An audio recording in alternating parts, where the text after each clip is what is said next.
안녕하세요. 클라우디아입니다. 슬기로운 자와 벗하면 자연이 현명해지고 어리석은 자와 벗하면 기필코 해를 입는다는 말이 있습니다. 오늘은 세상을 보는 지혜의 친구 탈무드 이야기를 준비했습니다. 반짝이는 지혜에 아기자기한 재미를 덧붙인 짧은 이야기들이지만 폭넓고 깊이 있는 교훈이 담겨 있습니다. 5천년이라는 긴 역사 속에서도 그 빛을 잃지 않고 면면이 이어지고 있는데요. 오늘 소개드리는 탈무드 이야기는 정직한 삶을 키우는 지혜, 남을 도와주는 지혜, 작은 것을 소중히 여기는 지혜, 세상을 보는 지혜편으로 구성되어 있습니다. 자, 그럼 세상을 보는 지혜를 전하는 이야기로 오늘 여러분께 작은 해답, 작은 행복이 함께하면 좋겠습니다. 정직한 삶을 키우는 지혜. 인간은 늘 갈대처럼 부드러워야 합니다. 대나무처럼 뻣뻣해서는 안 됩니다. 사람을 대할 때도 인정으로 대해야지 결코 오만해서는 안 됩니다. 자만하거나 거드름을 피워서도 안 되고 남에게 상처를 주어서도 안 됩니다. 원인과 결과. 모세는 평소 조용하고 성스러운 곳을 찾아 혼자서 기도를 올리곤 했다. 그럴 때면 하느님이 모세 앞에 나타나곤 했다. 그날도 모세는 샘가의 나무 밑에 앉아서 여러 가지 생각에 잠겨 있었다. 그때 마침 한 남자가 오더니 물을 떠서 마시고는 가던 길을 급히 갔다. 그런데 그가 떠난 자리에는 그의 돈이 들어있는 지갑이 떨어져 있었다. 잠시 후 다른 남자가 그 샘가에 왔다. 그 사람은 물을 뜨려다가 지갑을 발견하고는 얼른 그것을 주었다. 그리고는 물을 마시지 않은 채 그 지갑을 품에 넣고 재빨리 그 자리를 떠났다. 그 뒤에 또 다른 나그네 한 사람이 와서 물을 마신 다음 나무 밑에 잠시 쉬고 있었다. 그때 지갑을 떨어뜨리고 갔던 남자가 나타났다. 그는 쏜살같이 달려와서는 샘 주위를 두리번거리며 지갑을 찾기 시작했다. 그러나 지갑이 발견될 리가 없었다. 그는 마침 샘가에 한 남자가 앉아있는 것을 보고는 다가가서 물었다. 여기서 뭘 하고 계십니까? 물을 마시고 좀 쉬고 있던 참이요. 이제는 피곤도 좀 풀려서 천천히 일어날 참이었다오. 저 여기 있던 지갑 당신이 주었죠? 탓하지 않을 테니 내게 돌려주시오. 지갑이라니? 난 모르겠소. 이 자리에 당신 말고 누가 있어? 내가 조금 전에 여기서 물을 떠마시고는 실수로 지갑을 떨어뜨리고 왔단 말이오. 방금 전의 일이니까 당신이 아닌 다른 사람이 주었을 리가 없소. 그런 소리 마시오. 난 걸치고 있던 누더기 외에는 아무것도 가진 게 없는 사람이요. 내가 이곳에 왔을 땐 아무것도 없었어. 정말 지갑을 잃어버렸다면 여기 말고 다른 곳에 가서 찾아보는 게 좋을 것이요. 이렇게 말다툼이 시작되었고 마침내는 몸싸움을 하는 지경에까지 이르렀다. 지금까지 모든 것을 지켜보고 있던 모세는 몸을 일으켜 두 사람의 싸움을 말리려 했으나 그들의 싸움은 그치지 않았다. 끝내는 돈을 잃어버린 사람이 홧김에 상대방을 죽이고 자기가 저지른 일에 놀라서 달아나 버렸다. 모든 상황을 지켜보았던 모세는 죄 없이 죽음을 당한 그 남자가 불쌍하게 생각되었다. 하느님은 어째서 그런 죄 없는 사람을 죽게 내버려 두셨을까? 모세는 하느님에게 기도를 올리기 시작했다. 하느님, 저는 지금 몇 가지 사건을 지켜보았습니다. 그런데 그 부당함이 이루 말할 수가 없습니다. 어떤 남자는 물건을 잃어버렸습니다. 그리고 다음 남자는 그것을 아무런 방해도 받지 않고 가져갔습니다. 아무런 죄도 없는 남자가 어이없게 죽음을 당했습니다. 자신의 실수로 돈을 잃어버렸던 사람은 별로 중요하지도 않은 이유로 살인까지 하지 않으면 안 되었습니다. 모순이 한두 가지가 아닙니다. 하느님, 이런 일들을 어떻게 이해해야 합니까? 하느님께서 가르쳐 주시옵소서. 모세의 간절한 기도에 이윽고 하나님께서 대답해 주셨다. 너는 내가 행한 일들을 부당하다고 생각하는 모양이로구나. 때때로 인간들은 내가 하는 일을 이해하지 못하는 경우가 있지. 이 세상에 일어나는 모든 일은 결국 원인이 있기 때문에 일어난다는 걸 깨닫는다면 모든 것을 이해하게 될 것이다. 오늘은 내가 너에게 특별히 가르쳐 주마. 처음에 돈을 잃어버린 사람은 아무런 죄가 없는 사람이지만 그 사람이 가지고 있던 돈은 그의 아버지가 훔친 돈이니라. 그리고 그때 당시 그 돈을 도둑맞은 사람은 바로 우물가에서 지갑을 준 사람이었다. 또한 죽음을 당한 사람은 아주 오래전에 지갑을 잃어버렸던 사람의 형을 살해한 일이 있었다. 아무도 그 광경을 본 사람이 없어서 오랫동안 그 죄가가 밝혀지지 않았으나 이제 내가 아우를 시켜 원수를 갚게 하였느니라. 인간은 때때로 왜 약한 사람이 잘 살고 착한 사람이 어렵게 사는지 궁금하게 여기는데 그 원인은 반드시 있기 마련이다. 단지 그것이 인간들의 눈에는 보이지 않을 뿐이니라. 정절을 지킨 여인. 솔로몬이 성스러운 전당을 세우기 위해 세계 여러 나라의 왕과 제후들에게 사신을 보내 건축 분야에 뛰어난 장인들을 보내달라고 요청했다. 그 사람의 능력과 일의 정도에 따라 충분한 보상을 하겠다는 말도 빠뜨리지 않았다. 어느 마을에 건축 분야에 뛰어난 능력을 가진 장인이 있었다. 그가 살고 있는 땅의 영주는 특별히 그 장인을 불러 예루살렘에 가달라고 부탁했다. 그런데 그는 썩 마음에 느끼지 않았다. 집을 떠나기가 싫었던 것이다. 그의 아내는 무척이나 아름다웠는데 혹시 자신이 집을 비우는 동안 무슨 일이 생기지 않을까 걱정이 되었다. 고민하던 장인은 도저히 아내를 혼자 두고 갈 수 없다고 말했다. 그러나 영주는 장인에게 간절히 부탁했다. 솔로몬 왕이 처음으로 하는 부탁인데 나로서는 이 부탁을 거절할 처지가 못 되네. 솔로몬 왕의 권세는 이 세상에서 제일이잖나. 난 자네가 성전을 세우는 데 협력해 주기를 진심으로 바라네. 장인은 영주의 간절한 청에 못 이겨 그만 승낙을 하고 말았다. 그러나 막상 집에 돌아와 아내의 모습을 보니 다시 걱정이 되어 후회하기 시작했다.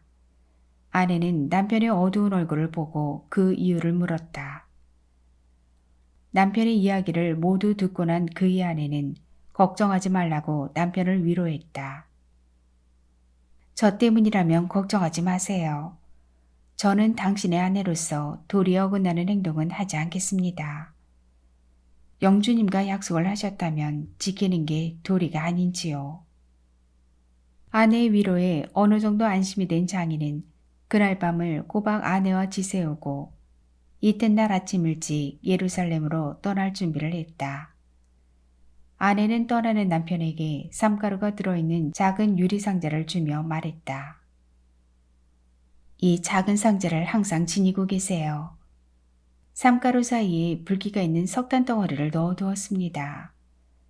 쌈가루에 불이 붙지 않는 동안은 저에게 별일이 없는 것이니 마음을 놓으세요. 장인은 아내가 준 유리상자를 몸에 지니고 길을 나섰다. 오랜 여정 끝에 예루살렘에 도착한 그는 성전을 세우는 데 정성을 다하였다. 한편 솔로몬 왕은 날마다 성전 건축 현장에 나와 공사가 잘 진행되는지를 확인하고 감독하였다.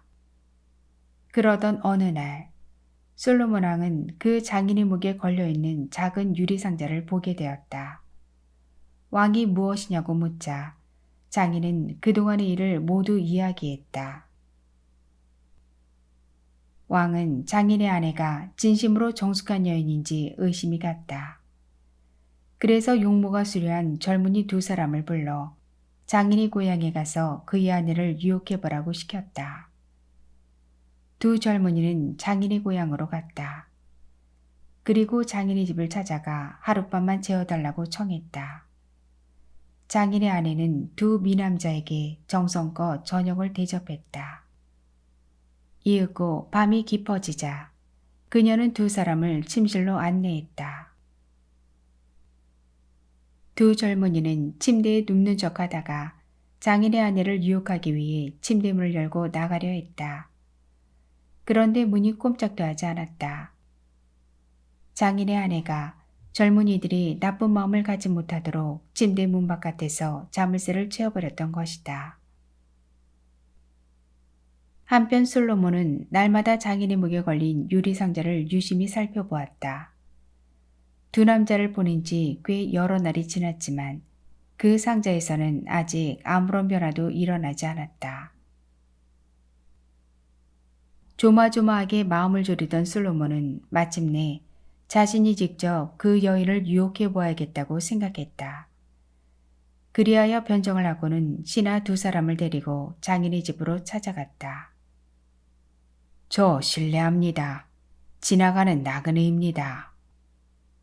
그 장인의 아내는 장인이 말했던 대로 아름답고 정숙해 보였다. 여인은 무척 훌륭한 저녁상을 준비했다. 총명한 그녀는 손님이 다름 아닌 솔로몬 왕임을 이미 눈치챘던 것이다. 여인은 각기 다른 색깔로 칠해진 달걀들을 식탁 위에 올려놓으며 말했다. 드시옵소서 왕이시여. 뭐라고? 지금 나를 왕이라 부르셨소? 당신의 눈빛은 제왕의 위엄으로 번뜩이고 있습니다. 당신에게서 풍겨 나오는 현명함과 거룩함을 감히 몰라볼 사람이 누가 있겠습니까? 왕이시여, 이 달걀을 한 개씩 드시면서 그 맛을 보아주십시오. 솔로몬은 노란색, 빨간색 등 색깔이 다른 달걀을 한 개씩 맛보기 시작했다. 껍질색은 각기 다른데 맛은 전부 똑같구나. 여자란 이 달걀과 같습니다. 얼굴이 예쁘고 못생기고 이 차이는 있을지 모르나 알고 보면 그 속은 다 똑같습니다. 중요한 것은 자신의 마음을 지키는 일입니다. 왕께서 저 때문에 먼 길을 오셨다면 괜한 헛수고를 하신 듯합니다.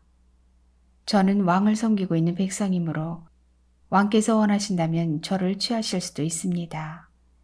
하지만 명망 높으신 왕께서는 이 세상의 모든 욕망은 덧없고 헛된 것이란 사실을 잘 알고 계시리라 믿습니다. 솔로몬은 여인의 조리 있고 이치에 맞는 말을 듣고 마음속으로 깊이 감탄하지 않을 수 없었다. 내 장난이 너무 심하였구나. 내 생각이 짧아 너희 마음을 어지럽혔다면 미안하다. 지조 있고 덕성스러운 너에게 축복이 있기를. 솔로몬은 그녀를 누이로 삼고 많은 선물을 주었다. 그리고 나서 그는 예루살렘으로 되돌아왔다. 왕은 이 자랑스러운 여인이 남편에게 그 이야기를 전하고는 이렇게 말했다. 그대는 집으로 돌아가도 좋다. 그토록 훌륭한 여인을 아내로 맞은 그대에게 축복이 있기를. 솔로몬은 장인에게 다른 사람들보다 10배나 많은 보수와 상금을 주고는 고향으로 돌려보냈다. 정숙한 아내 덕분에 왕으로부터 많은 상금을 받고 칭찬을 들은 장인은 고향으로 돌아가 자신의 아내를 더욱 사랑하고 더욱 소중히 여기게 되었다. 세상에서 가장 강한 것. 세상에는 강한 것이 12가지 있다. 첫째는 돌이다. 그러나 돌은 쇠에 깎인다. 쇠는 불에 녹는다. 불은 물로 꺼진다. 물은 구름에 흡수된다. 구름은 바람에 날린다. 그러나 바람은 인간을 날려버리지는 못한다. 하지만 인간도 괴로움에는 참혹하게 무너져 버린다. 괴로움은 술로 다스릴 수 있다. 술은 잠을 자면 깨지만 잠은 죽을 만큼 강하지 못하다. 그런데 사랑은 그 죽음조차도 이긴다. 경전의 가르침. 꽤 많은 나이를 먹도록 경전한 줄 읽지 않은 게으른 남자가 있었다. 어느 날 그의 아내가 남편에게 간곡히 말했다. 경전의 가르침을 꼭 배우십시오. 나를 웃음거리로 만들 참이요? 이렇게 나이가 들었는데 이제 와서 무엇을 배울 수 있단 말이오? 당신이 그렇게 생각하신다면 꼭 보여드릴 것이 있습니다. 나가서 낙타 한 마리를 끌고 와 주십시오.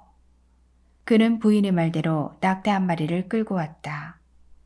아내는 그 낙타 등에 흙을 얹고 겨자씨를 심었다. 그러자 얼마 후에 낙타의 등에서 신기하게도 싹이 트고 꽃이 피었다.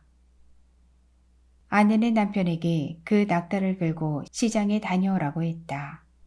그가 낙타를 끌고 시장에 가자 그 낙타를 보는 사람마다 낄낄거렸다. 다음 날도 그는 낙타를 끌고 시장에 갔다. 그러나 사람들이 또 웃어댔다. 그러나 사흘째 되는 날에는 그 낙타에게 더 이상 관심을 갖는 사람이 없었다. 그 이야기를 하자 아내는 말했다. 그거 보십시오. 자, 이제 당신도 하나님의 가르침을 받으실 때가 되었습니다. 당신이 경전 공부를 시작하면 첫날에는 누구나 웃을 것입니다. 두 번째 날도 웃겠지요. 하지만 세 번째 날에는 사람들은 더 이상 당신에게 신경을 쓰지 않을 것입니다. 아내의 말을 듣고 자신의 어리석음을 깨달은 게으른 남자는 아이들을 가르치는 선생을 찾아가 배움을 청했다. 선생은 그를 장하게 생각하여 알파벳부터 차근차근 가르쳐 주었다. 알파벳을 다 익히자 선생은 식사 때마다 하는 기도를 가르쳐 주었고 사제의 법전을 읽게 하였다.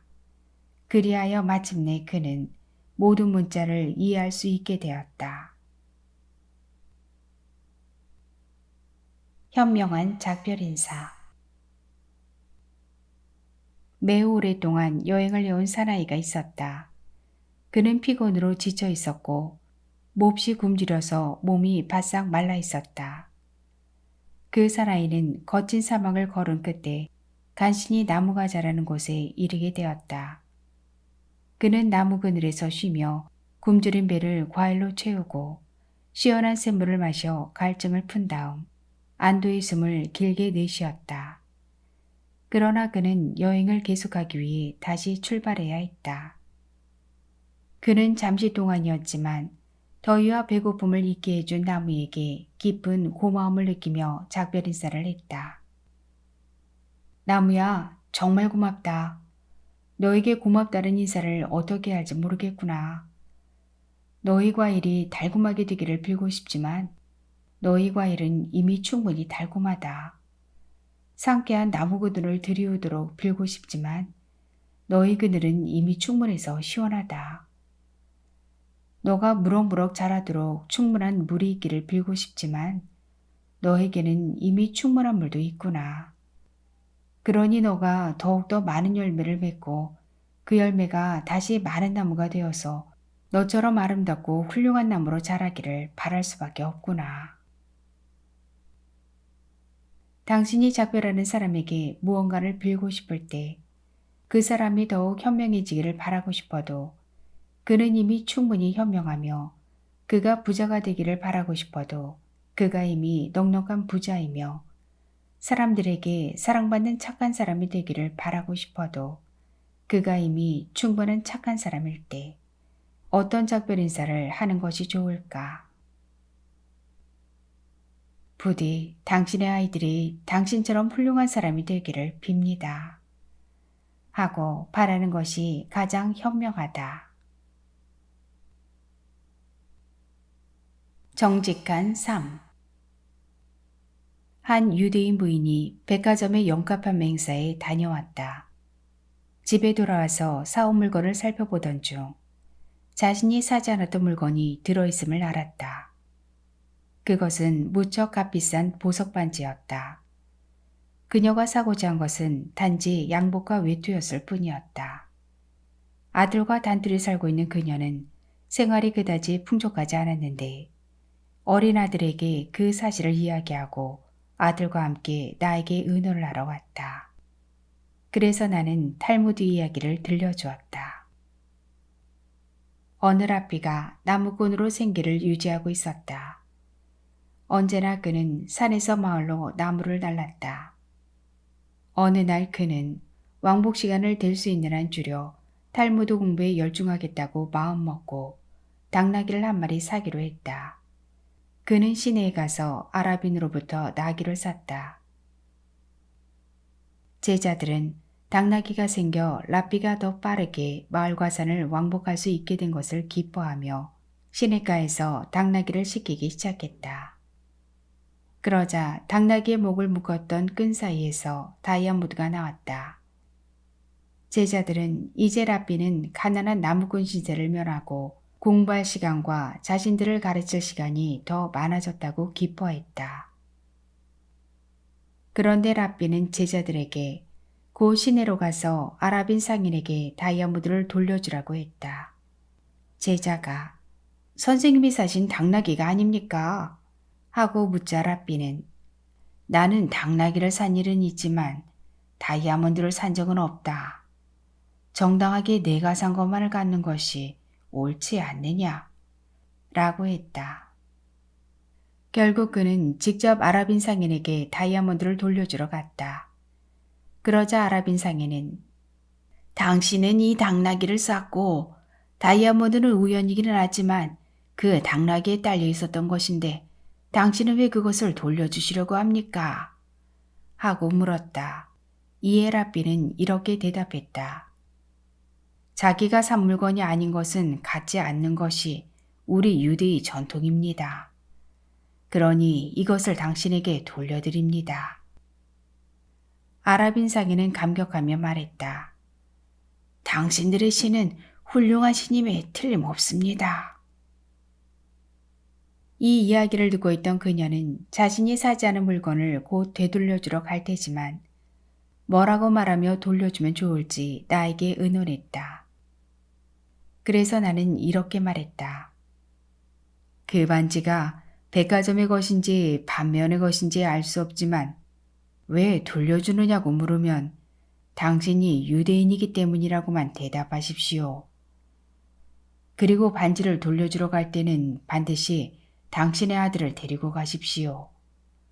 당신의 아들은 일생 동안 자기 어머니가 정직한 사람이라는 것을 잊지 않을 것입니다.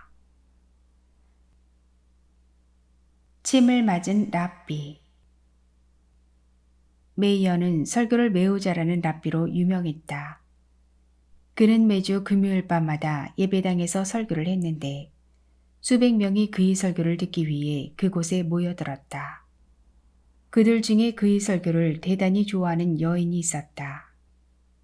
보통 유대인 여인들은 금요일 저녁이면 다음 날의 안식일을 준비하기 위하여 음식을 만들거나 다른 일을 하기 마련인데 이 여인은 메이어의 설교를 듣기 위해 오는 것이었다. 랍비는 오랜 시간 동안 설교를 했고 그의 설교에 만족한 그녀는 흐뭇한 마음으로 집에 돌아왔다. 그런데 남편이 문 앞에서 그녀를 기다리고 있다가 화를 내며 말했다. 내일이 안식일인데 아직 음식도 만들어 놓지 않았잖아. 대체 어디를 갔다 이제 오는 거야? 예배당에 가서 메이어 랍비님의 설교를 듣고 왔어요. 그러자 남편은 몹시 화를 내며 이렇게 말했다. 그 랍비 얼굴에 침을 뱉고 오기 전에는 집에 들어올 생각도 하지 마. 남편에게 쫓겨난 아내는 하는 수 없이 친구 집에 머물렀다. 이 소문을 들은 랍비 메이어는 자기의 설교가 길었기 때문에 한 가정의 평화가 깨진 것을 알아차렸다. 그래서 그는 그녀를 집으로 초대하여 자기 눈이 몹시 아프다고 호소했다. 그리고는 이것은 침으로 씻어야 약이 된다는데 당신이 좀 수고해 주시오. 라고 말했다. 그러자 그녀는 랍비의 눈에 침을 뱉었다. 그녀가 집으로 돌아간 후 제자들이 랍비에게 물었다. 선생님께서는 대단히 덕망이 높으신 랍비인데 어째서 여자가 얼굴에 침을 뱉게 내버려 두셨습니까? 그러자 랍비는 이렇게 말했다. 가정의 평화를 위해서는 그 어떤 일이라도 해야 하네. 선의의 거짓말. 모세의 형인 제사장 아론은 이스라엘 백성을 매우 사랑했다. 아론은 결코 사람을 화나게 하거나 욕을 하지 않았다. 누군가가 죄를 범했다는 사실을 알아도 그 죄인에게 손가락질하며 욕을 하지 않았다. 그런 사람을 만나면 오히려 친절하고도 점잖게 인사를 했다. 그러면 그 사람은 송구스러워서 몸둘 바를 모르며 속으로 이렇게 생각했다. 아, 아론의 얼굴을 똑바로 쳐다볼 수가 없구나. 내 행치를 한다면 인사를 하기는커녕 말도 걸고 싶지 않을 뿐더러 얼굴을 마주하고 싶지도 않을 텐데. 그래서 다시 나쁜 소행을 버리려고 하면 아론의 모습이 떠올라 그 사람은 나쁜 행동을 할 수가 없었다. 사람들 중에는 싸움을 하고는 화를 내며 상대방과 서로 말을 하지 않는 사람도 있다. 이럴 때 아론은 싸움을 한 당사자 중 한 사람을 찾아가서 차분하게 다음과 같이 말을 건넸다. 자네 친구를 만나고 왔네. 자네는 그에게 몹시 화를 내고 있으나 그는 자기 머리를 쥐어뜯을 정도로 몹시 괴로워하고 있다네.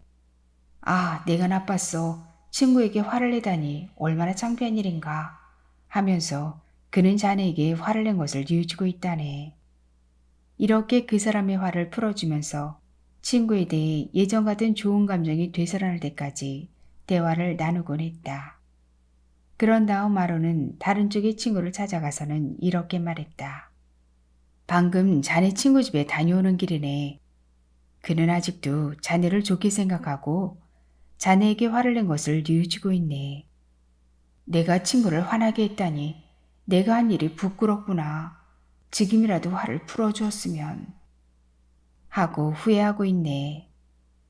이렇게 일러주며 그 사람을 달래어 화해를 하고 싶은 마음이 생길 때까지 차분하게 여러 가지 이야기를 해주었다. 싸움을 했던 두 사람은 우연히 먼 발치에서 서로를 보게 되었고 그들은 달려가 얼싸안으며 예전처럼 친한 사이가 되었다. 이렇게 아론은 백성의 평화를 위해 애썼으며 사람들은 모두 그를 사랑했다. 형제의 우애. 두 형제가 서로 다투고 있었다. 어느 쪽의 주장이 옳고 그른가를 놓고 벌이는 사소한 언쟁이 아니라 어머니의 유산을 놓고 벌이는 재산 싸움이었다. 두 사람이 유산 분배에 대한 해석에는 제각기 일리가 있었다. 이 두 형제는 어린 시절부터 전쟁을 만나 독일, 러시아, 시베리아, 만주 등지로 고생하며 피난을 다녔기 때문에 무척 우애가 깊었다. 그런데 이 재산 싸움에서 서로 반목 질시했기 때문에 형제 간의 이가 끊어질 위기에 처하게 되었다. 그들은 서로 말도 하지 않았고 한 방에 같이 앉아 있으려고도 하지 않았다. 그러던 어느 날 그 형제가 차례로 내게 와서 형은 동생을 잃고 동생은 형을 잃은 것에 대해 슬퍼했다. 두 사람은 모두 싸울 마음은 전혀 없었다고 했다. 나는 어느 클럽이 모임으로부터 강사로 초빙되었을 때 주최자에게 그 두 형제를 서로 알지 못하게 초대해달라고 부탁했다. 평상시에는 얼굴이 마주치기만 하면 이내 외면하고 등을 돌리는 두 사람도 초대자의 체면 때문에 할 수 없이 그대로 자리를 지키고 있었다. 나는 인사말을 끝낸 후 다음과 같은 탈무드 이야기를 했다. 옛날 이스라엘에 두 형제가 살고 있었다. 형은 결혼하여 아내와 아이들이 있었지만 동생은 혼자였다. 두 사람 모두 부지런한 농부였다. 그들의 부모가 세상을 떠나자 두 사람은 아버지가 남긴 재산을 똑같이 나누었다. 사과와 옥수수를 수확한 어느 날 그들은 공평하게 그것을 이등분하여 제각기 곳간에 간수했다. 밤이 되자 동생은 형님은 형수와 조카들이 있어서 그 몫으로는 생활이 어려울 테니 내 몫을 덜어드려야겠다 하고 생각하여 형이 곳간에 자기 것에 상당한 양을 옮겨 놓았다. 또 형은 이와 반대로 동생은 처자식이 없으니 노후를 준비해두지 않으면 안 돼 하고 생각하여 역시 자기 몫의 옥수수와 사과를 상당량 동생이 곳간에 옮겨 놓았다. 이튿날 아침 형제가 잠이 깨어 자기 곳간에 가보니 변함없이 어제와 똑같은 양의 수확물이 쌓여있는 것이 아닌가. 다음날 밤도 그 다음날 밤도 똑같은 일이 사흘 동안 계속되었다.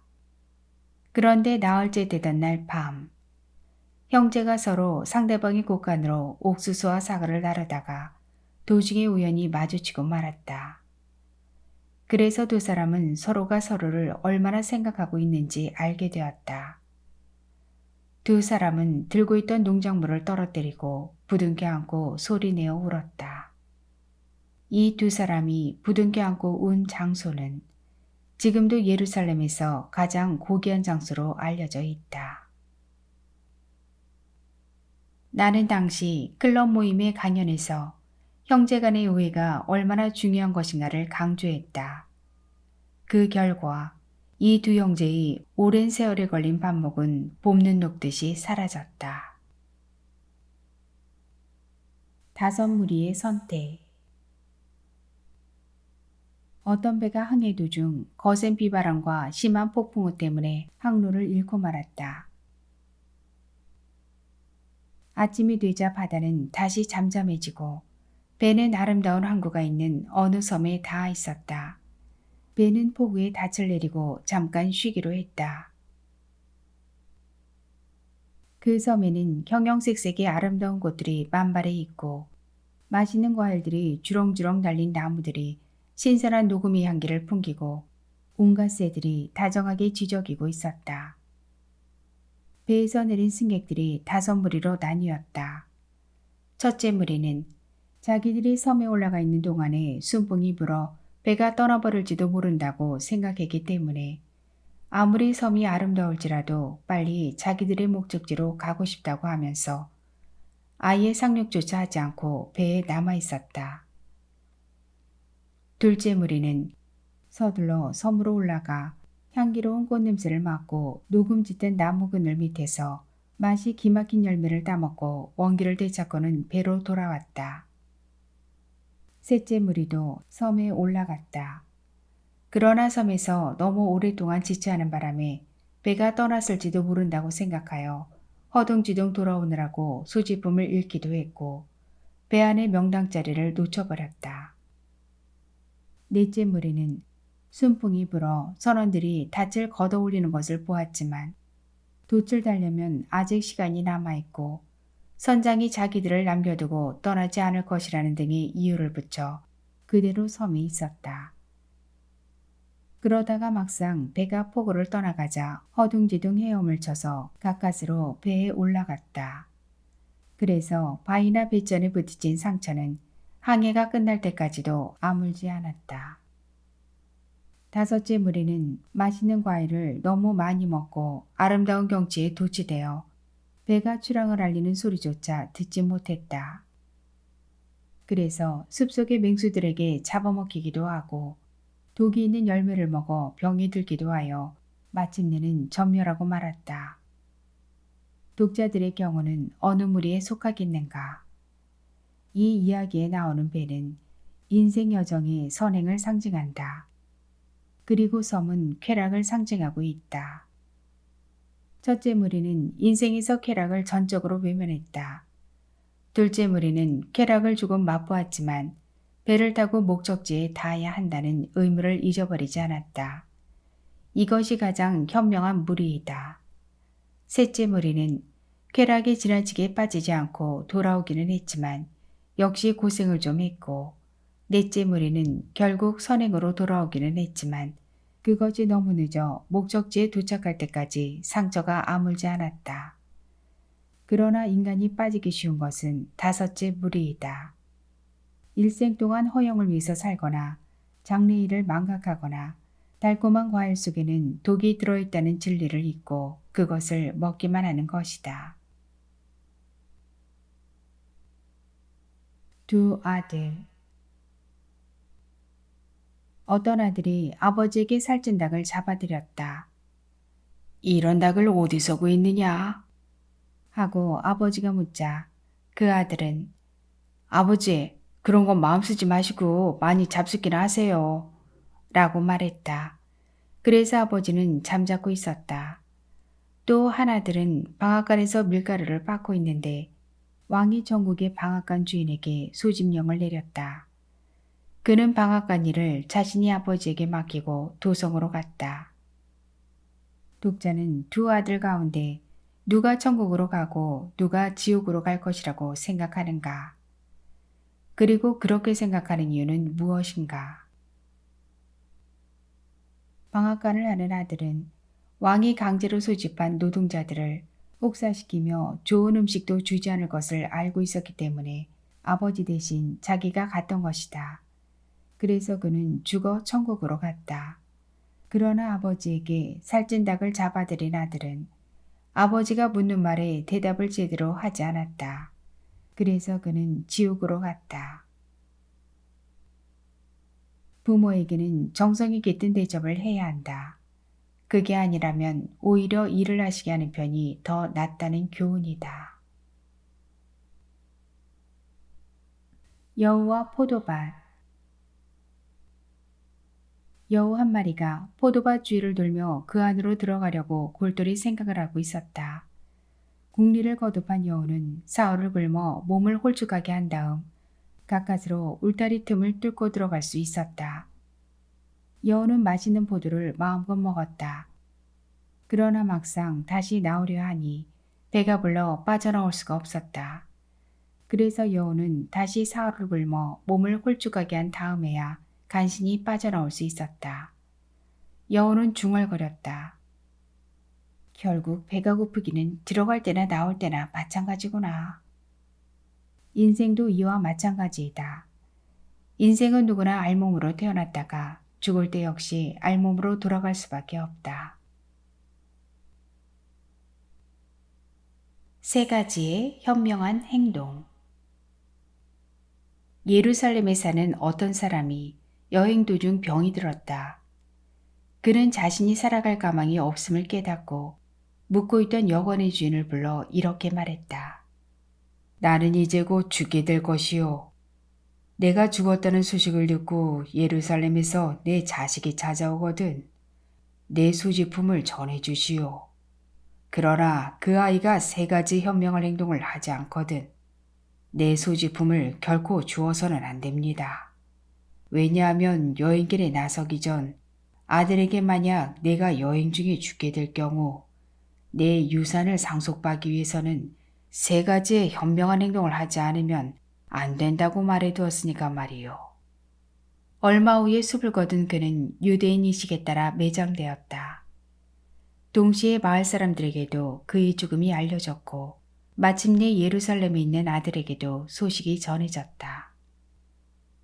예루살렘에 있는 아들은 이 소식을 전해 듣고 아버지가 죽은 여관을 아들에게 가르쳐 주지 말라고 유언했기 때문에 아들은 지혜를 짜내어 그 집을 직접 찾아내야만 했다. 마침 나무꾼이 많은 뗄나무를 짊어지고 걸어가고 있었다. 아들은 그를 불러세워 뗄나무를 산 다음 예루살렘에서 온 나그네가 죽은 여관으로 배달해달라고 이르고는 그 나무꾼의 뒤를 따라갔다. 나무꾼의 뜻밖의 방문에 여관 주인은 몹시 놀라며 나무를 살 일이 없다고 하자 나무꾼은 이렇게 말했다. 아닙니다. 지금 내 뒤를 따라오는 사람이 이 뗄나무를 이 집에 갖다 주라고 했습니다. 이것이 그의 첫 번째 현명한 행동이었다. 여관 주인은 기꺼이 그를 맞아들여 저녁 식사를 차려주었다. 식탁에는 비둘기 5마리의 요리와 닭 1마리의 요리가 나왔다. 여관 주인과 그의 아내, 2 아들과 2 딸, 그리고 아버지의 유산을 찾으려고 방문한 아들, 이렇게 7명이 식탁 앞에 앉게 되었다. 자, 그러면 이제 이 음식을 모두에게 나눠주십시오. 하고 주인이 말하자 그는 아닙니다. 그것은 주인께서 나누어 주시는 것이 좋을 것 같습니다. 하고 말했다. 그러자 주인은 이렇게 말했다. 당신이 손님이니까 당신 좋을 대로 나누어 주십시오. 그리하여 그는 음식을 나누기 시작했다. 먼저 비둘기 한 마리를 두 아들에게 주고 또 한 마리는 두 딸에게 주었다. 그리고 또 한 마리를 부부에게 주고서 그는 나머지 비둘기 두 마리를 자신의 몫으로 남겨놓았다. 이것이 그의 두 번째 현명한 행동이었다. 주인은 이것을 보고 몹시 못마땅한 표정을 지었다. 다음에 그는 닭 요리를 나누기 시작했다. 우선 머리를 떼어 주인 부부에게 주고 두 다리는 두 아들에게 주고 두 딸에게는 날개를 준 다음 나머지는 자기 몫으로 남겨놓았다. 이것이 그의 세 번째 현명한 행동이었다. 여관 주인은 마침내 화가 나서 소리쳤다. 당신네 고장에서는 이렇게 합니까?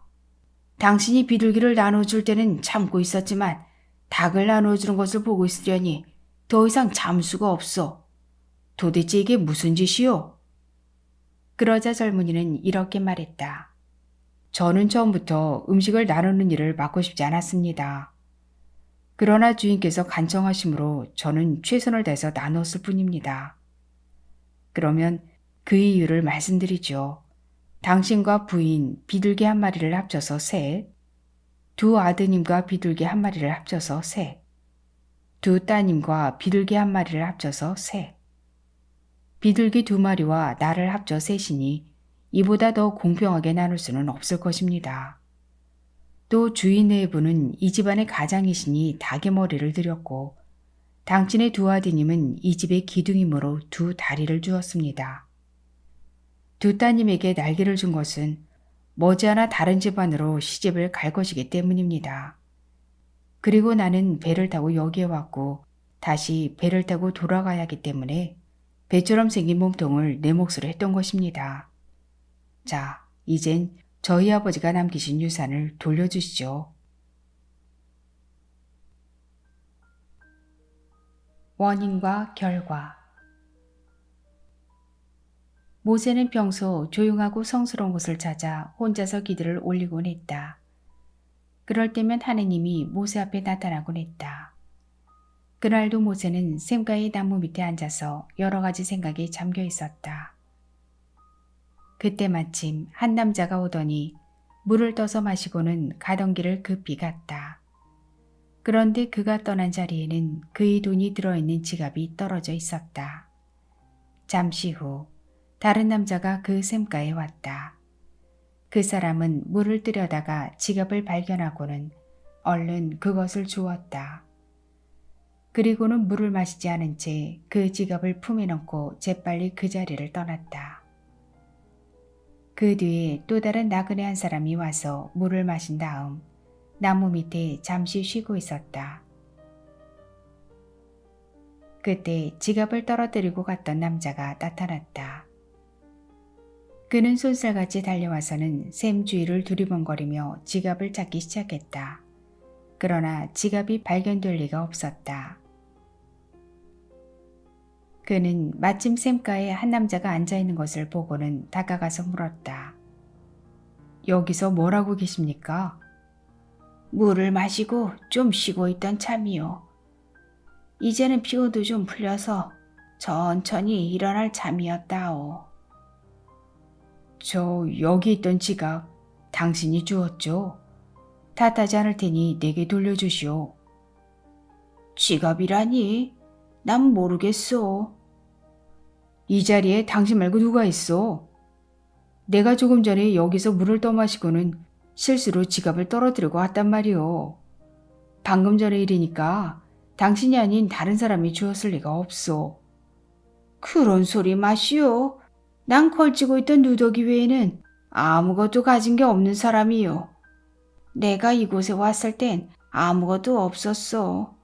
정말 지갑을 잃어버렸다면 여기 말고 다른 곳에 가서 찾아보는 게 좋을 것이요. 이렇게 말다툼이 시작되었고 마침내는 몸싸움을 하는 지경에까지 이르렀다.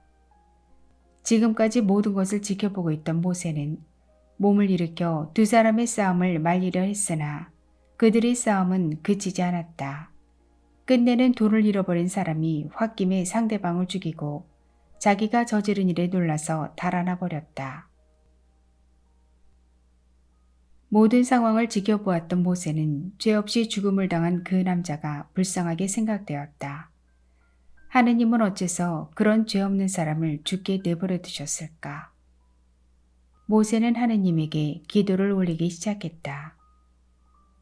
하느님, 저는 지금 몇 가지 사건을 지켜보았습니다. 그런데 그 부당함이 이루 말할 수가 없습니다. 어떤 남자는 물건을 잃어버렸습니다. 그리고 다음 남자는 그것을 아무런 방해도 받지 않고 가져갔습니다. 아무런 죄도 없는 남자가 어이없게 죽음을 당했습니다. 자신의 실수로 돈을 잃어버렸던 사람은 별로 중요하지도 않은 이유로 살인까지 하지 않으면 안 되었습니다. 모순이 한두 가지가 아닙니다. 하느님, 이런 일들을 어떻게 이해해야 합니까? 하느님께서 가르쳐 주시옵소서. 모세의 간절한 기도에 이윽고 하나님께서 대답해 주셨다. 너는 내가 행한 일들을 부당하다고 생각하는 모양이로구나. 때때로 인간들은 내가 하는 일을 이해하지 못하는 경우가 있지. 이 세상에 일어나는 모든 일은 결국 원인이 있기 때문에 일어난다는 걸 깨닫는다면 모든 것을 이해하게 될 것이다. 오늘은 내가 너에게 특별히 가르쳐 주마. 처음에 돈을 잃어버린 사람은 아무런 죄가 없는 사람이지만 그 사람이 가지고 있던 돈은 그의 아버지가 훔친 돈이니라. 그리고 그때 당시 그 돈을 도둑맞은 사람은 바로 우물가에서 지갑을 준 사람이었다. 또한 죽음을 당한 사람은 아주 오래전에 지갑을 잃어버렸던 사람의 형을 살해한 일이 있었다. 아무도 그 광경을 본 사람이 없어서 오랫동안 그 죄가가 밝혀지지 않았으나 이제 내가 아우를 시켜 원수를 갚게 하였느니라. 인간은 때때로 왜 약한 사람이 잘 살고 착한 사람이 어렵게 사는지 궁금하게 여기는데 그 원인은 반드시 있기 마련이다. 단지 그것이 인간들의 눈에는 보이지 않을 뿐이니라. 정절을 지킨 여인. 솔로몬이 성스러운 전당을 세우기 위해 세계 여러 나라의 왕과 제후들에게 사신을 보내 건축 분야에 뛰어난 장인들을 보내달라고 요청했다. 그 사람의 능력과 일의 정도에 따라 충분한 보상을 하겠다는 말도 빠뜨리지 않았다. 어느 마을에 건축 분야에 뛰어난 능력을 가진 장인이 있었다. 그가 살고 있는 땅의 영주는 특별히 그 장인을 불러 예루살렘에 가달라고 부탁했다. 그런데 그는 썩 마음에 내키지 않았다. 집을 떠나기가 싫었던 것이다. 그의 아내는 무척이나 아름다웠는데 혹시 자신이 집을 비우는 동안 무슨 일이 생기지 않을까 걱정이 되었다. 고민하던 장인은 도저히 아내를 혼자 두고 갈 수 없다고 말했다. 그러나 영주는 장인에게 간절히 부탁했다. 솔로몬 왕이 처음으로 하는 부탁인데 나로서는 이 부탁을 거절할 처지가 못 되네. 솔로몬 왕의 권세는 이 세상에서 제일이잖나. 난 자네가 성전을 세우는 데 협력해 주기를 진심으로 바라네. 장인은 영주의 간절한 청에 못 이겨 그만 승낙을 하고 말았다. 그러나 막상 집에 돌아와 아내의 모습을 보니 다시 걱정이 되어 후회하기 시작했다. 아내는 남편의 어두운 얼굴을 보고 그 이유를 물었다. 남편의 이야기를 모두 듣고 난 그의 아내는 걱정하지 말라고 남편을 위로했다. 저 때문이라면 걱정하지 마세요. 저는 당신의 아내로서 도리에 어긋나는 행동은 하지 않겠습니다. 영주님과 약속을 하셨다면 지키는 게 도리가 아닌지요. 아내의 위로에 어느 정도 안심이 된 장인은 그날 밤을 꼬박 아내와 지새우고 이튿날 아침 일찍 예루살렘으로 떠날 준비를 했다. 아내는 떠나는 남편에게 쌈가루가 들어있는 작은 유리 상자를 주며 말했다. 이 작은 상자를 항상 지니고 계세요. 쌈가루 사이에 불기가 있는 석탄 덩어리를 넣어두었습니다. 쌈가루에 불이 붙지 않는 동안은 저에게 별일이 없는 것이니 마음을 놓으세요. 장인은 아내가 준 유리상자를 몸에 지니고 길을 나섰다. 오랜 여정 끝에 예루살렘에 도착한 그는 성전을 세우는 데 정성을 다하였다. 한편 솔로몬 왕은 날마다 성전 건축 현장에 나와 공사가 잘 진행되는지를 확인하고 감독하였다. 그러던 어느 날 솔로몬 왕은 그 장인의 목에 걸려있는 작은 유리상자를 보게 되었다. 왕이 무엇이냐고 묻자 장인은 그동안의 일을 모두 이야기했다. 왕은 장인의 아내가 진심으로 정숙한 여인인지 의심이 갔다. 그래서 용모가 수려한 젊은이 두 사람을 불러 장인의 고향에 가서 그의 아내를 유혹해보라고 시켰다. 두 젊은이는 장인의 고향으로 갔다. 그리고 장인의 집을 찾아가 하룻밤만 재워달라고 청했다. 장인의 아내는 두 미남자에게 정성껏 저녁을 대접했다. 이윽고 밤이 깊어지자 그녀는 두 사람을 침실로 안내했다. 두 젊은이는 침대에 눕는 척 하다가 장인의 아내를 유혹하기 위해 침대 문을 열고 나가려 했다. 그런데 문이 꼼짝도 하지 않았다. 장인의 아내가 젊은이들이 나쁜 마음을 갖지 못하도록 침대 문 바깥에서 자물쇠를 채워버렸던 것이다. 한편 솔로몬은 날마다 장인의 목에 걸린 유리상자를 유심히 살펴보았다. 두 남자를 보낸 지 꽤 여러 날이 지났지만 그 상자에서는 아직 아무런 변화도 일어나지 않았다. 조마조마하게 마음을 졸이던 솔로몬은 마침내 자신이 직접 그 여인을 유혹해 보아야겠다고 생각했다. 그리하여 변정을 하고는 신하 두 사람을 데리고 장인의 집으로 찾아갔다. 저 실례합니다. 지나가는 나그네입니다. 그 장인의 아내는 장인이 말했던 대로 아름답고 정숙해 보였다. 여인은 무척 훌륭한 저녁상을 준비했다. 총명한 그녀는 손님이 다름 아닌 솔로몬 왕임을 이미 눈치챘던 것이다. 여인은 각기 다른 색깔로 칠해진 달걀들을 식탁 위에 올려놓으며 말했다. 드시옵소서 왕이시여. 뭐라고? 지금 나를 왕이라 부르셨소? 당신의 눈빛은 제왕의 위엄으로 번뜩이고 있습니다. 당신에게서 풍겨 나오는 현명함과 거룩함을 감히 몰라볼 사람이 누가 있겠습니까? 왕이시여, 이 달걀을 한 개씩 드시면서 그 맛을 보아주십시오. 솔로몬은 노란색, 빨간색 등 색깔이 다른 달걀을 한 개씩 맛보기 시작했다. 껍질색은 각기 다른데 맛은 전부 똑같구나. 여자란 이 달걀과 같습니다. 얼굴이 예쁘고 못생기고 이 차이는 있을지 모르나 알고 보면 그 속은 다 똑같습니다. 중요한 것은 자신의 마음을 지키는 일입니다.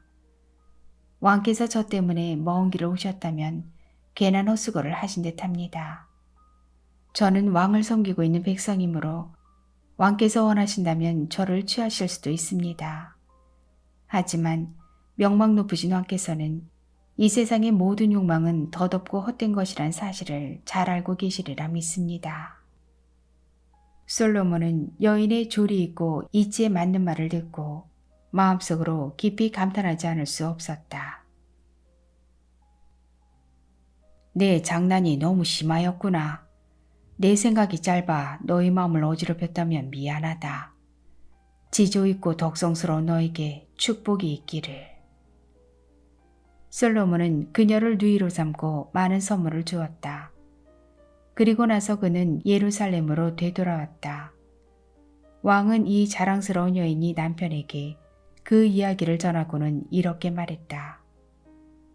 그대는 집으로 돌아가도 좋다. 그토록 훌륭한 여인을 아내로 맞은 그대에게 축복이 있기를. 솔로몬은 장인에게 다른 사람들보다 10배나 많은 보수와 상금을 주고는 고향으로 돌려보냈다. 정숙한 아내 덕분에 왕으로부터 많은 상금을 받고 칭찬을 들은 장인은 고향으로 돌아가 자신의 아내를 더욱 사랑하고 더욱 소중히 여기게 되었다. 세상에서 가장 강한 것.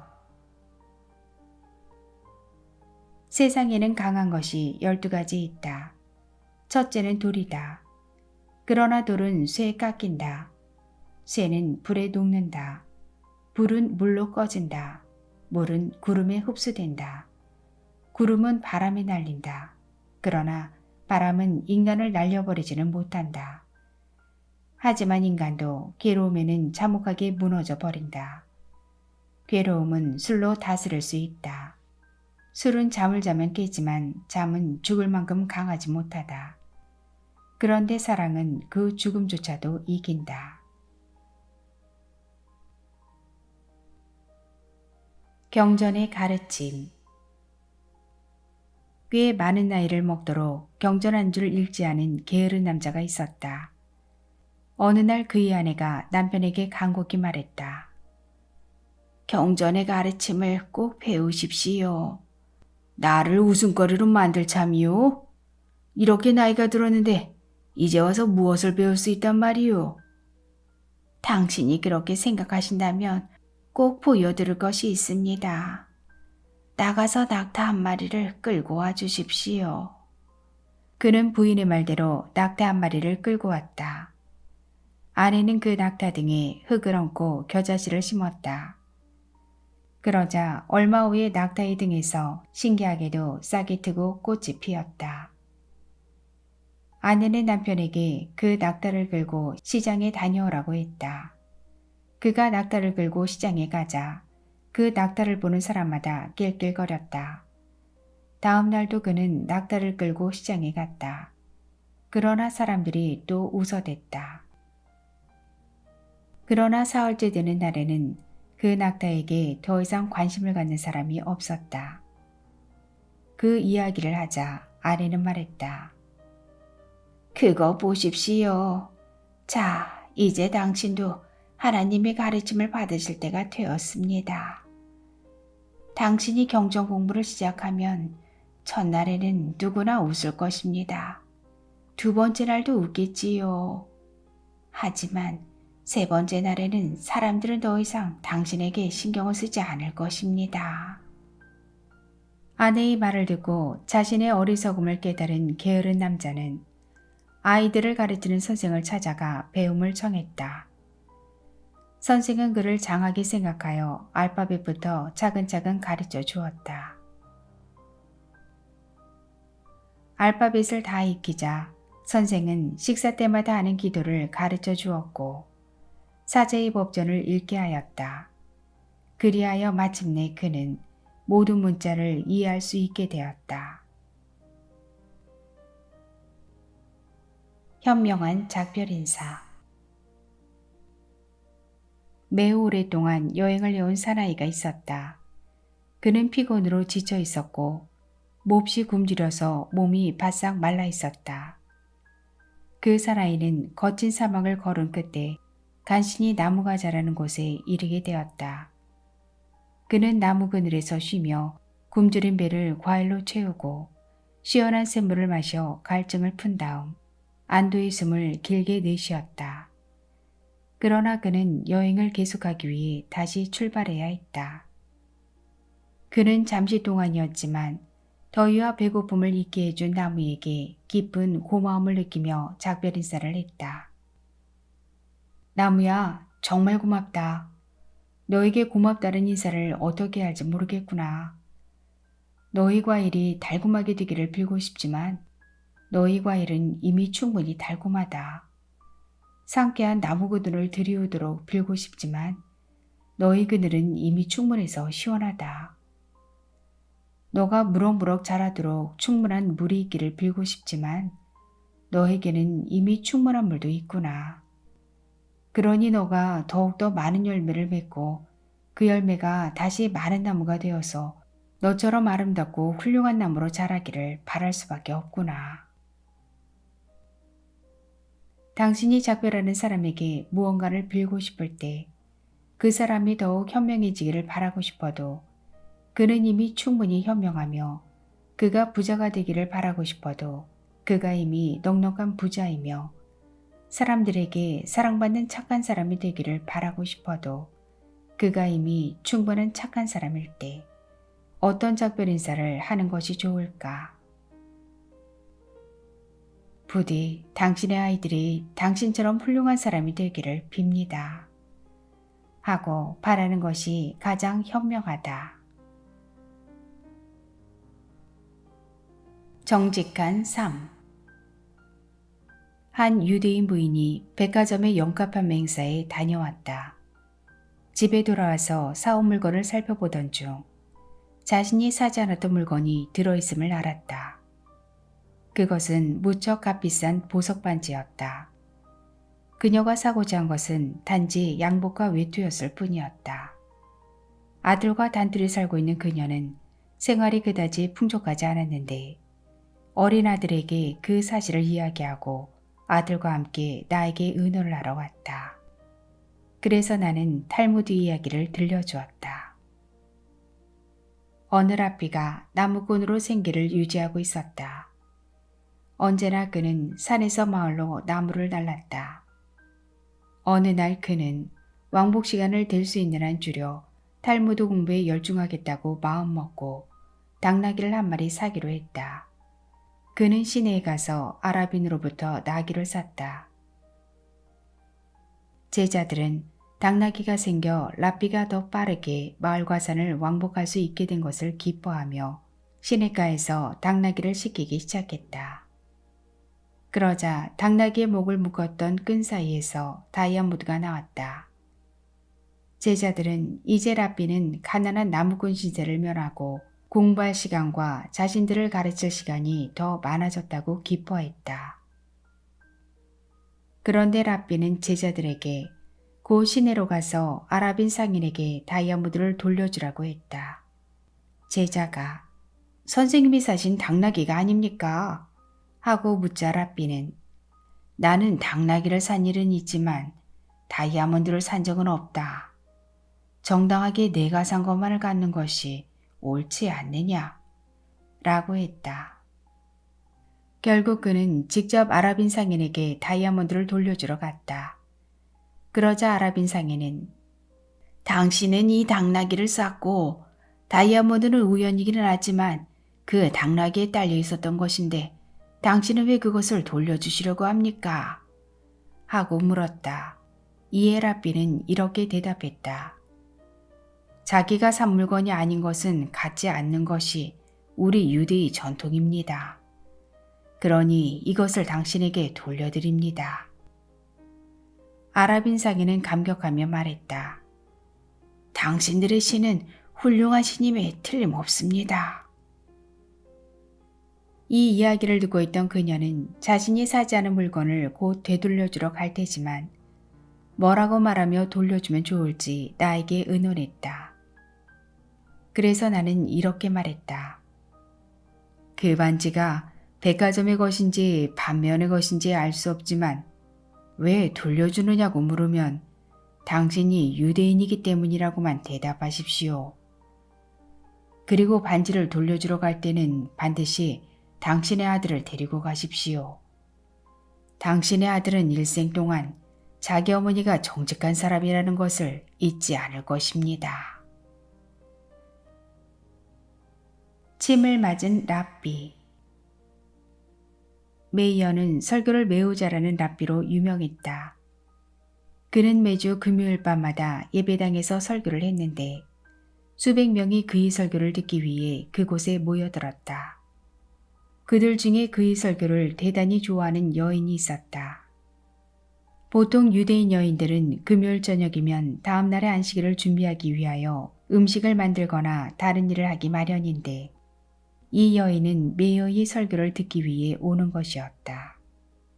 랍비는 오랜 시간 동안 설교를 했고 그의 설교에 만족한 그녀는 흐뭇한 마음으로 집에 돌아왔다.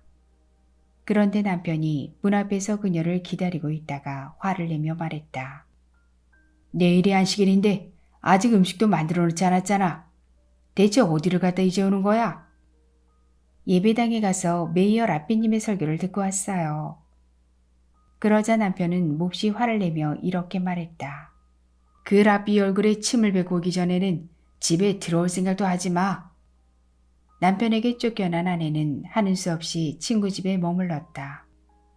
이 소문을 들은 라삐 메이어는 자기의 설교가 길었기 때문에 한 가정의 평화가 깨진 것을 알아차렸다. 그래서 그는 그녀를 집으로 초대하여 자기 눈이 몹시 아프다고 호소했다. 그리고는 이것은 침으로 씻어야 약이 된다는데 당신이 좀 수고해 주시오 라고 말했다.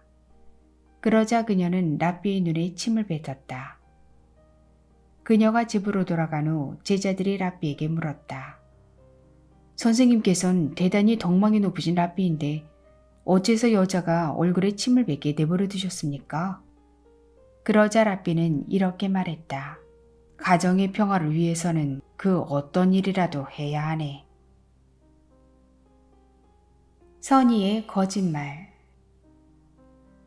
모세의 형인 제사장 아론은 이스라엘 백성을 매우 사랑했다. 아론은 결코 사람을 화나게 하거나 욕을 하지 않았다. 누군가가 죄를 범했다는 사실을 알아도 그 죄인에게 손가락질하며 욕을 하지 않았다. 그런 사람을 만나면 오히려 친절하고도 점잖게 인사를 했다. 그러면 그 사람은 송구스러워서 몸둘 바를 모르며 속으로 이렇게 생각했다. 아, 아론의 얼굴을 똑바로 쳐다볼 수가 없구나. 내 행실을 한다면 인사를 하기는커녕 말도 걸고 싶지 않을 뿐더러 얼굴을 마주하고 싶지도 않을 텐데. 그래서 다시 나쁜 소행을 버리려고 하면 아론의 모습이 떠올라 그 사람은 나쁜 행동을 할 수가 없었다. 사람들 중에는 싸움을 하고는 화를 내며 상대방과 서로 말을 하지 않는 사람도 있다. 이럴 때 아론은 싸움을 한 당사자 중 한 사람을 찾아가서 차분하게 다음과 같이 말을 건넸다. 자네 친구를 만나고 왔네. 자네는 그에게 몹시 화를 내고 있으나 그는 자기 머리를 쥐어뜯을 정도로 몹시 괴로워하고 있다네. 아, 내가 나빴어. 친구에게 화를 내다니 얼마나 창피한 일인가 하면서 그는 자네에게 화를 낸 것을 뉘우치고 있다네. 이렇게 그 사람의 화를 풀어주면서 친구에 대해 예전 같은 좋은 감정이 되살아날 때까지 대화를 나누곤 했다. 그런 다음 아론은 다른 쪽의 친구를 찾아가서는 이렇게 말했다. 방금 자네 친구 집에 다녀오는 길이네. 그는 아직도 자네를 좋게 생각하고 자네에게 화를 낸 것을 뉘우치고 있네. 내가 친구를 화나게 했다니 내가 한 일이 부끄럽구나. 지금이라도 화를 풀어주었으면 하고 후회하고 있네. 이렇게 일러주며 그 사람을 달래어 화해를 하고 싶은 마음이 생길 때까지 차분하게 여러 가지 이야기를 해주었다. 싸움을 했던 두 사람은 우연히 먼 발치에서 서로를 보게 되었고 그들은 달려가 얼싸안으며 예전처럼 친한 사이가 되었다. 이렇게 아론은 백성의 평화를 위해 애썼으며 사람들은 모두 그를 사랑했다. 형제의 우애. 두 형제가 서로 다투고 있었다. 어느 쪽의 주장이 옳고 그른가를 놓고 벌이는 사소한 언쟁이 아니라 어머니의 유산을 놓고 벌이는 재산 싸움이었다. 두 사람이 유산 분배에 대한 해석에는 제각기 일리가 있었다. 이 두 형제는 어린 시절부터 전쟁을 만나 독일, 러시아, 시베리아, 만주 등지로 고생하며 피난을 다녔기 때문에 무척 우애가 깊었다. 그런데 이 재산 싸움에서 서로 반목 질시했기 때문에 형제 간의 의가 끊어질 위기에 처하게 되었다. 그들은 서로 말도 하지 않았고 한 방에 같이 앉아 있으려고도 하지 않았다. 그러던 어느 날 그 형제가 차례로 내게 와서 형은 동생을 잃고 동생은 형을 잃은 것에 대해 슬퍼했다. 두 사람은 모두 싸울 마음은 전혀 없었다고 했다. 나는 어느 클럽이 모임으로부터 강사로 초빙되었을 때 주최자에게 그 두 형제를 서로 알지 못하게 초대해달라고 부탁했다. 평상시에는 얼굴이 마주치기만 하면 이내 외면하고 등을 돌리는 두 사람도 초대자의 체면 때문에 할 수 없이 그대로 자리를 지키고 있었다. 나는 인사말을 끝낸 후 다음과 같은 탈무드 이야기를 했다. 옛날 이스라엘에 두 형제가 살고 있었다. 형은 결혼하여 아내와 아이들이 있었지만 동생은 혼자였다. 두 사람 모두 부지런한 농부였다. 그들의 부모가 세상을 떠나자 두 사람은 아버지가 남긴 재산을 똑같이 나누었다. 사과와 옥수수를 수확한 어느 날, 그들은 공평하게 그것을 이등분하여 제각기곶간에 간수했다. 밤이 되자 동생은 형님은 형수와 조카들이 있어서 그 몫으로는 생활이 어려울 테니 내 몫을 덜어드려야겠다 하고 생각하여 형이 곳간에 자기 것에 상당한 양을 옮겨놓았다. 또 형은 이와 반대로 동생은 처자식이 없으니 노후를 준비해두지 않으면 안 돼 하고 생각하여 역시 자기 몫의 옥수수와 사과를 상당량 동생이 곳간에 옮겨놓았다. 이튿날 아침 형제가 잠이 깨어 자기 곳간에 가보니 변함없이 어제와 똑같은 양의 수확물이 쌓여있는 것이 아닌가. 다음 날 밤도 그 다음 날 밤도 똑같은 일이 사흘 동안 계속되었다. 그런데 나흘째 되던 날 밤, 형제가 서로 상대방의 곳간으로 옥수수와 사과를 나르다가 도중에 우연히 마주치고 말았다. 그래서 두 사람은 서로가 서로를 얼마나 생각하고 있는지 알게 되었다. 두 사람은 들고 있던 농작물을 떨어뜨리고 부둥켜 안고 소리내어 울었다. 이 두 사람이 부둥켜 안고 운 장소는 지금도 예루살렘에서 가장 고귀한 장소로 알려져 있다. 나는 당시 클럽 모임의 강연에서 형제간의 우애가 얼마나 중요한 것인가를 강조했다. 그 결과 이 두 형제의 오랜 세월에 걸린 반목은 봄눈 녹듯이 사라졌다. 5 무리의 선택. 어떤 배가 항해 도중 거센 비바람과 심한 폭풍우 때문에 항로를 잃고 말았다. 아침이 되자 바다는 다시 잠잠해지고 배는 아름다운 항구가 있는 어느 섬에 닿아 있었다. 배는 폭우에 닻을 내리고 잠깐 쉬기로 했다. 그 섬에는 형형색색의 아름다운 곳들이 만발해 있고 맛있는 과일들이 주렁주렁 달린 나무들이 신선한 녹음이 향기를 풍기고 온갖 새들이 다정하게 지저귀고 있었다. 배에서 내린 승객들이 5 무리로 나뉘었다.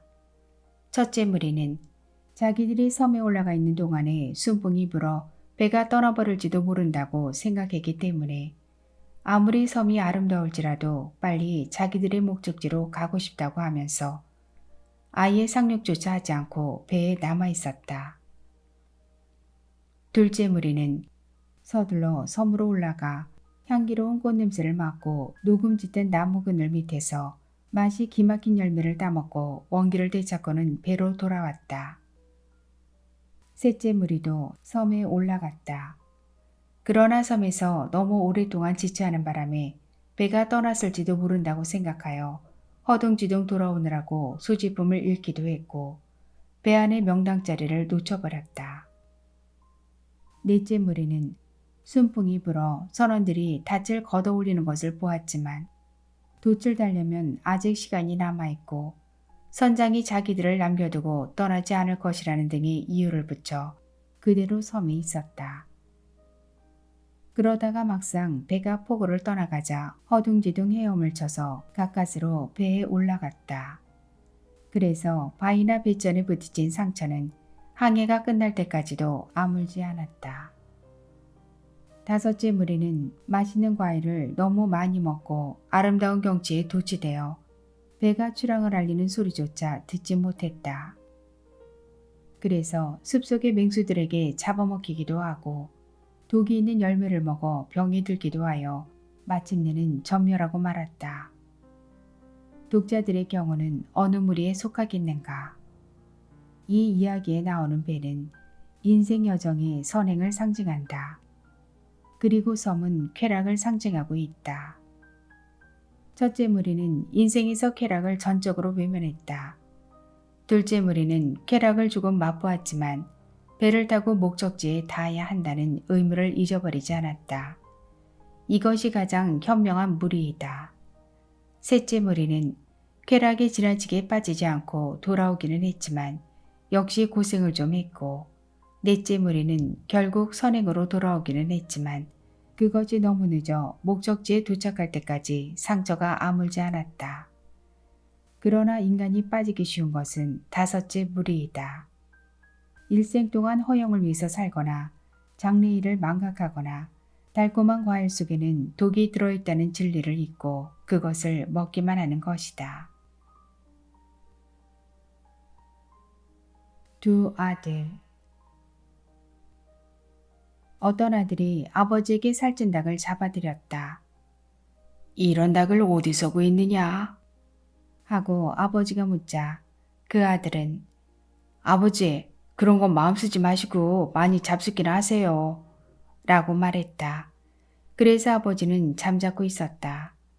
또 한 아들은 방앗간에서 밀가루를 빻고 있는데 왕이 전국의 방앗간 주인에게 소집령을 내렸다.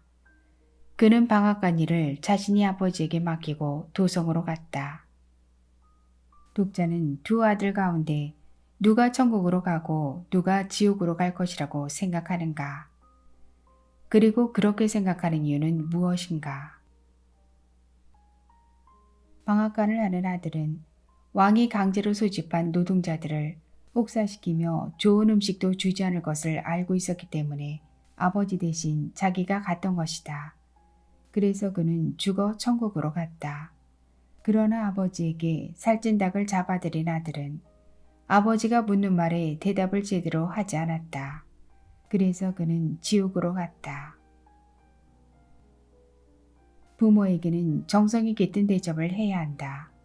그게 아니라면 오히려 일을 하시게 하는 편이 더 낫다는 교훈이다. 여우와 포도밭. 여우 한 마리가 포도밭 주위를 돌며 그 안으로 들어가려고 골똘히 생각을 하고 있었다. 국리를 거듭한 여우는 사흘을 굶어 몸을 홀쭉하게 한 다음 가까스로 울타리 틈을 뚫고 들어갈 수 있었다. 여우는 맛있는 포도를 마음껏 먹었다. 그러나 막상 다시 나오려 하니 배가 불러 빠져나올 수가 없었다. 그래서 여우는 다시 사흘을 굶어 몸을 홀쭉하게 한 다음에야 간신히 빠져나올 수 있었다. 여우는 중얼거렸다. 결국 배가 고프기는 들어갈 때나 나올 때나 마찬가지구나. 인생도 이와 마찬가지이다. 인생은 누구나 알몸으로 태어났다가 죽을 때 역시 알몸으로 돌아갈 수밖에 없다. 세 가지의 현명한 행동. 예루살렘에 사는 어떤 사람이 여행 도중 병이 들었다. 그는 자신이 살아갈 가망이 없음을 깨닫고 묵고 있던 여관의 주인을 불러 이렇게 말했다. 나는 이제 곧 죽게 될 것이요. 내가 죽었다는 소식을 듣고 예루살렘에서 내 자식이 찾아오거든. 내 소지품을 전해주시오. 그러나 그 아이가 세 가지 현명한 행동을 하지 않거든. 내 소지품을 결코 주어서는 안 됩니다.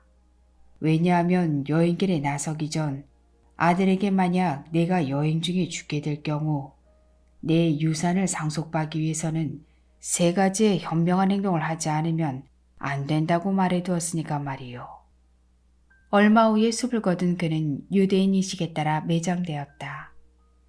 동시에 마을 사람들에게도 그의 죽음이 알려졌고 마침내 예루살렘에 있는 아들에게도 소식이 전해졌다. 예루살렘에 있는 아들은 이 소식을 전해 듣고 아버지가 죽은 여관을 아들에게 가르쳐 주지 말라고 유언했기 때문에 아들은 지혜를 짜내어 그 집을 직접 찾아내야만 했다. 마침 나무꾼이 많은 뗄나무를 짊어지고 걸어가고 있었다. 아들은 그를 불러세워 뗄나무를 산 다음 예루살렘에서 온 나그네가 죽은 여관으로 배달해달라고 이르고는 그 나무꾼의 뒤를 따라갔다. 나무꾼의 뜻밖의 방문에 여관 주인은 몹시 놀라며 나무를 살 일이 없다고 하자 나무꾼은 이렇게 말했다. 아닙니다. 지금 내 뒤를 따라오는 사람이 이 딸나무를 이 집에 갖다 주라고 했습니다. 이것이 그의 첫 번째 현명한 행동이었다. 여관 주인은 기꺼이 그를 맞아들여 저녁 식사를 차려주었다. 식탁에는 비둘기 5마리의 요리와 닭 1마리의 요리가 나왔다. 여관 주인과 그의 아내, 2 아들과 2 딸, 그리고 아버지의 유산을 찾으려고 방문한 아들, 이렇게 7명이 식탁 앞에 앉게 되었다. 자, 그러면 이제 이 음식을 모두에게 나눠주십시오. 하고 주인이 말하자 그는 아닙니다. 그것은 주인께서 나누어 주시는 것이 좋을 것 같습니다.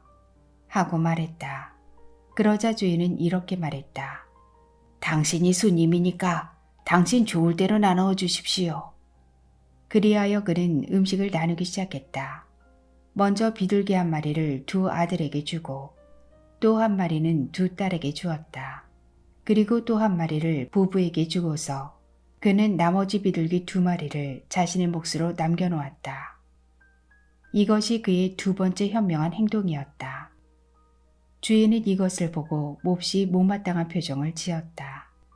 다음에 그는 닭 요리를 나누기 시작했다. 우선 머리를 떼어 주인 부부에게 주고 2 다리는 2 아들에게 주고 2 딸에게는 날개를 준 다음 나머지는 자기 몫으로 남겨놓았다. 이것이 그의 3번째 현명한 행동이었다. 여관 주인은 마침내 화가 나서 소리쳤다. 당신네 고장에서는 이렇게 합니까? 당신이 비둘기를 나눠줄 때는 참고 있었지만 닭을 나눠주는 것을 보고 있으려니 더 이상 참을 수가 없어. 도대체 이게 무슨 짓이오? 그러자 젊은이는 이렇게 말했다. 저는 처음부터 음식을 나누는 일을 맡고 싶지 않았습니다. 그러나 주인께서 간청하심으로 저는 최선을 다해서 나눴을 뿐입니다.